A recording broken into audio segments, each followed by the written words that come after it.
Nothing is so painful to the human mind as a great and sudden change. Beware, for I am fearless, and therefore powerful. Life, although it may only be an accumulation of anguish, is dear to me, and I will defend it. I do know that for the sympathy of one living being, I would make peace with all. I have love in me, the likes of which you can scarcely imagine, and rage, the likes of which you would not believe. If I cannot satisfy the one, I will indulge the other. If I cannot inspire love, I will cause fear. No man chooses evil because it is evil. He only mistakes it for happiness, the good he seeks. There is something at work in my soul, which I do not understand. How dangerous is the acquirement of knowledge, and how much happier that man is who believes his native town to be the world, than he who aspires to be greater than his nature will allow. I ought to be thy Adam, but I am rather the fallen angel. The beginning is always today. The companions of our childhood always possess a certain power over our minds, which hardly any later friend can obtain. Solitude was my only consolation. Deep, dark, death-like solitude. The world to me was a secret, which I desired to discover. To her it was a vacancy, which she sought to people with imaginations of her own. Invention, it must be humbly admitted, does not consist in creating out of void but out of chaos. Nothing contributes so much to tranquilize the mind as a steady purpose. How mutable are our feelings, and how strange is that clinging love we have of life even in the excess of misery. When falsehood can look so like the truth, who can assure themselves of certain happiness? Satan has his companions, fellow devils, to admire and encourage him, but I am solitary and detested. It is true. We shall be monsters, cut off from all the world, but on that account we shall be more attached to one another. The whole series of my life appeared to me as a dream. I sometimes doubted if indeed it were all true, for it never presented itself to my mind with the force of reality. I was benevolent and good. Misery made me a fiend. Make me happy, and I shall again be virtuous. The fallen angel becomes a malignant devil. Yet even that enemy of God and man had friends and associates in his desolation. I am alone. Man, I cried, how ignorant art thou in thy pride of wisdom! With how many things are we on the brink of becoming acquainted, if cowardice or carelessness did not restrain our inquiries. Thus strangely are our souls constructed, and by slight ligaments are we bound to prosperity and ruin.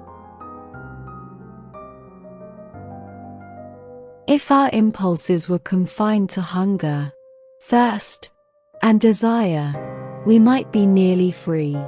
But now we are moved by every wind that blows and a chance word or scene that word may convey to us. The world was to me a secret, which I desired to divine. I am alone and miserable. Only someone as ugly as I am could love me. Nothing is more painful to the human mind than, after the feelings have been worked up by a quick succession of events, the dead calmness of inaction and certainty, which follows and deprives the soul, both of hope and fear. Once I falsely hoped to meet the beings who, pardoning my outward form, would love me for the excellent qualities which I was capable of unfolding.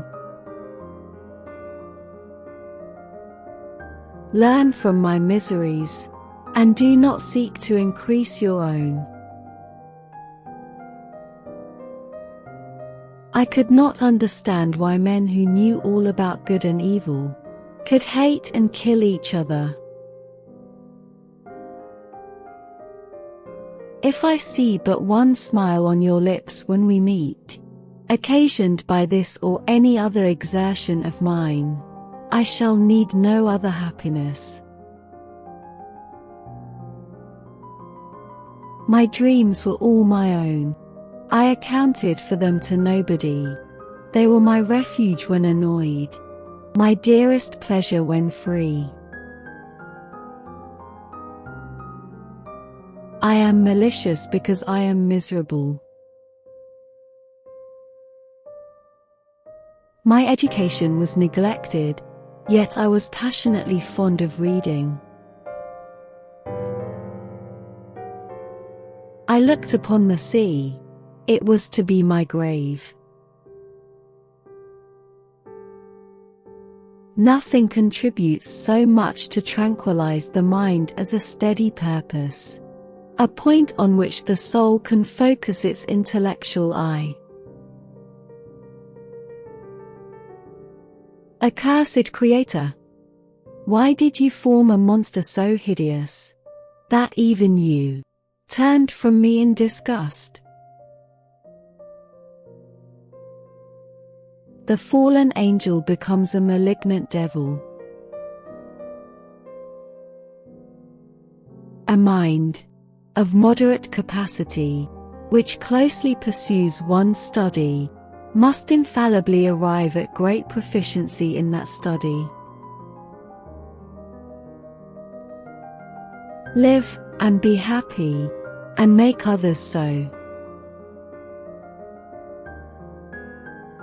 The different accidents of life are not so changeable as the feelings of human nature.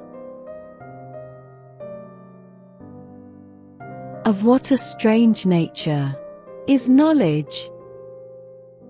It clings to a mind, when it has once seized on it like a lichen on a rock. I am not a person of opinions because I feel the counter-arguments too strongly. Happiness is in its highest degree the sister of goodness. My candle was nearly burnt out, when, by the glimmer of the half-extinguished light, I saw the dull yellow eye of the creature open. He was soon borne away by the waves and lost in darkness and distance. We are fashioned creatures, but half made up. What can stop the determined heart and resolved will of man? A human being in perfection ought always to preserve a calm and peaceful mind, and never to allow passion or a transitory desire to disturb his tranquility.